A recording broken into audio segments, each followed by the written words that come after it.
Ever seen those cartoons about Noah's Ark? You know, all the cute little animals lined up 2 by 2. Right, like a big floating zoo. It's almost cheerful.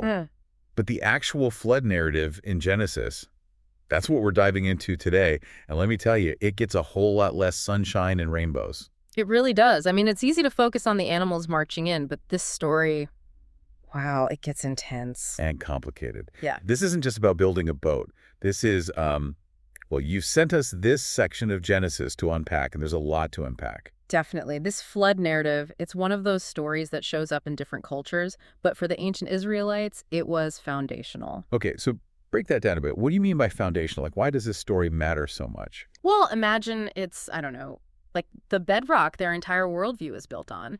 It explains their relationship with God, their ideas about sin and punishment, even their hope for the future.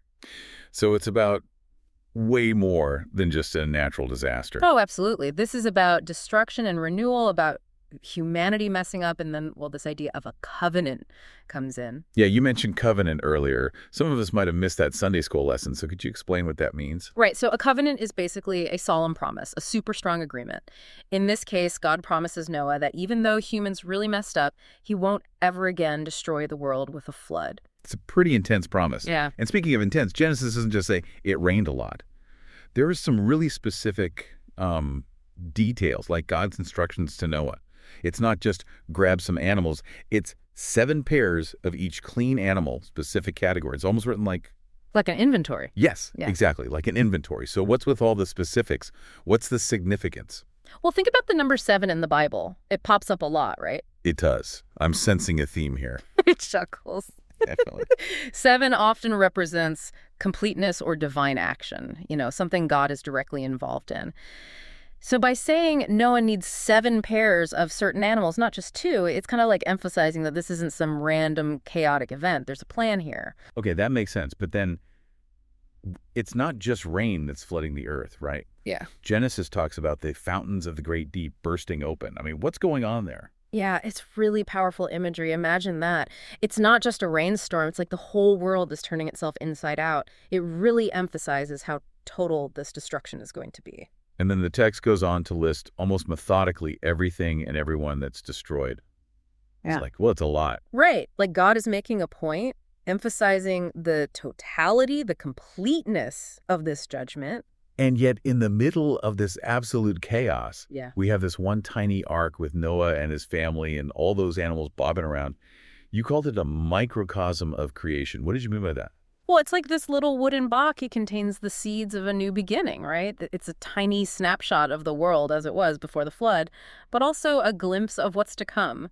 It's both terrifying and hopeful at the same time.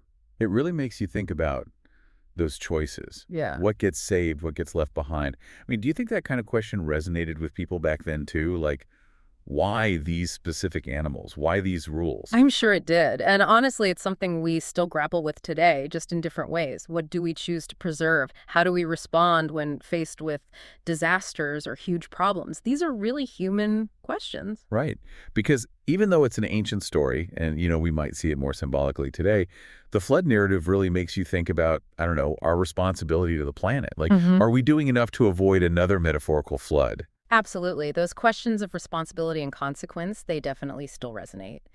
And here's another question to ponder. If the flood was about wiping the slate clean and starting over, well, what does that say about humanity after the flood? Are we supposed to have learned our lesson? Are we different? Are we better? It's something to think about. It really is. And that's something for all of us to consider. Thanks for joining us for this deep dive into the flood narrative. It's a story that keeps on giving, even thousands of years later. I agree. There's always something new to discover.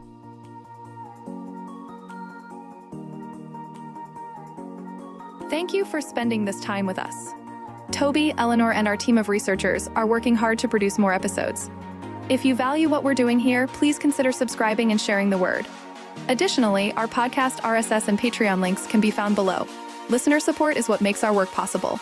Join us next time for another deep dive. God bless.